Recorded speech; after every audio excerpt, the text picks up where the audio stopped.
Just so you know, I am about to humiliate myself completely for your entertainment. Here we go. Flying all around on the air and on the ground, Transformer rotors are spinning. They can change before your eyes into rotor shooting guys. When they get into battle, they be winning.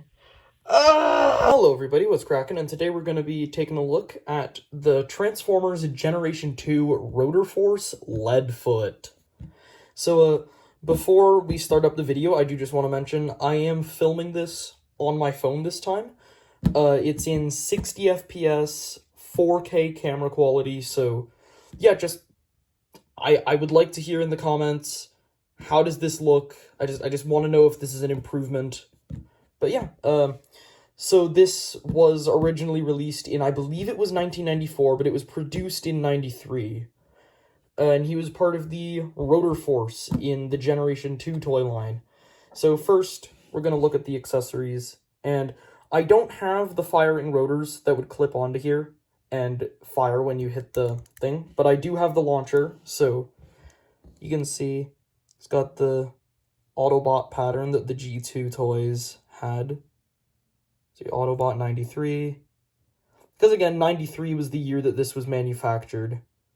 Released the next year, but... And basically how this thing would work is you would put a rotor in, and then twist it, and then push down on the spoiler, and when it flicked back, it would fire the rotor. And here's the car, and the launcher. Essentially you just clip it into the back, and then close the arms around it to get the full F1 car. And so, here's the F1 car. As you can see on the spoiler there, rotor motor, because he's part of the Rotor Force. Bunch of 93 symbols. A lot of rotor motor stuff. Making it look like sponsorships, which is really cool. He's got pinned wheels, so he rolls beautifully. He's also got a lot of compatibility with, if you have one, Generation 2 Optimus Prime, or the G1 Prime, just any version of the mold. G2 works better because this is from G2 as well.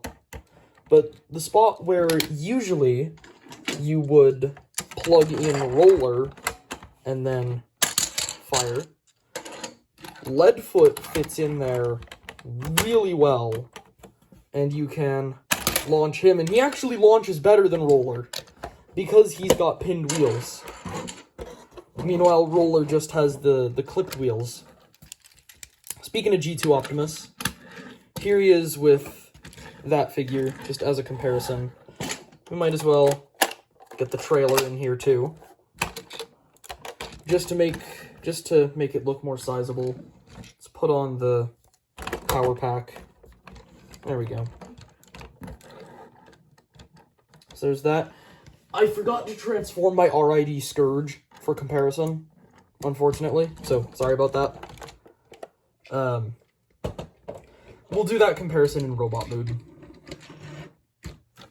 But, yes, so that's really all there is to say about LEADFOOT's alt mode, but it's a very nice alt mode. Now to transform him, you just want to split the back wheels, and that will remove the launcher. Now you want to just extend out his arms like this.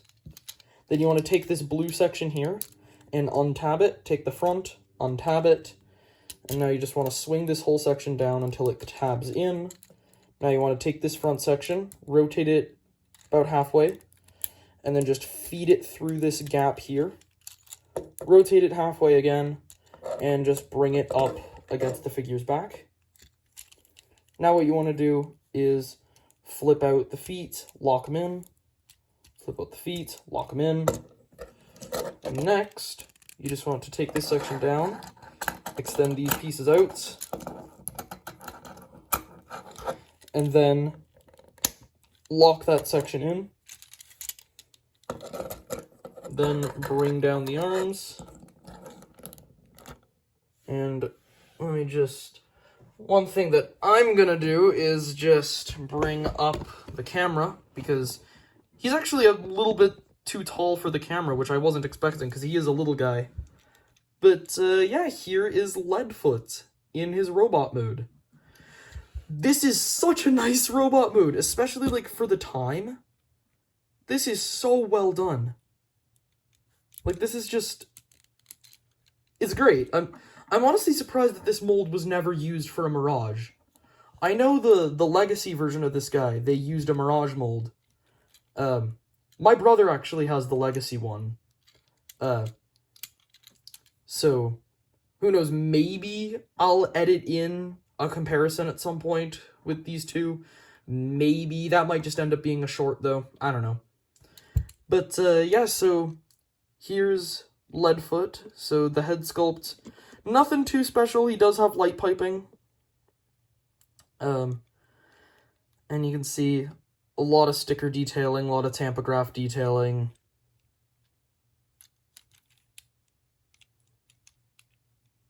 And the back's also really clean, too. He cleans up really well. For posability, nothing at the head, nothing at the shoulders. They can move out like this, but they don't do forward and back. You got double-jointed elbows. So the elbows do, like, full range of movement. And the legs can move back, but they're one piece, so you can't move them separately. The one piece is real! Unfortunately, the feet are not made of lead, so no tasty snacks for us today. But you can give him the launcher, which works way better as a weapon if you actually have the rotors that launch out of it. But right now, this is going to be... I want this to be an ongoing theme with this channel. My friends, the horny be gone. Now, whenever we review a figure... This is just an example. This figure's not horny, but when we review a horny figure, we'll give it a good old bonk. That was a really good bonk. That was a good bonk. I'm so sorry, Breakdown. I'm so sorry. So this guy is going to be our defender. He's going to protect us from the horny. But anyways, for comparison, let me just quickly transform G2 Optimus. But here he is with his boss, G2 Optimus. And then here he is with Scourge. Anything else that I should compare it to? I think that's about it.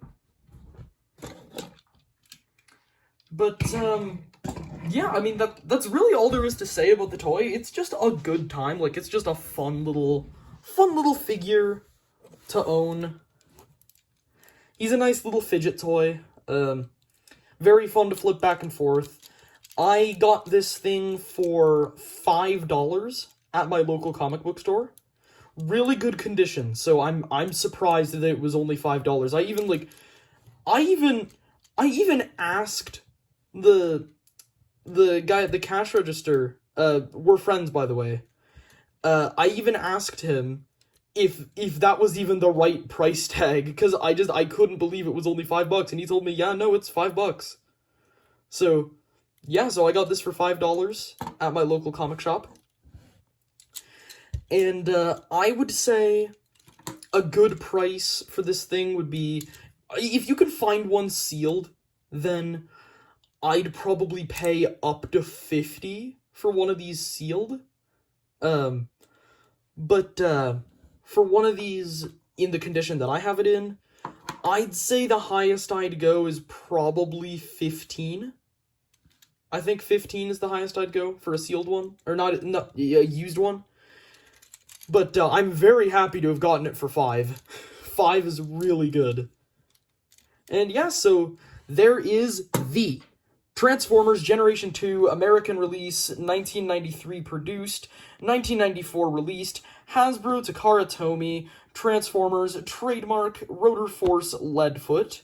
You know how I like to do these mouthfuls at the end, and I will see you guys on the flip side. Finally got the outro right! Yes!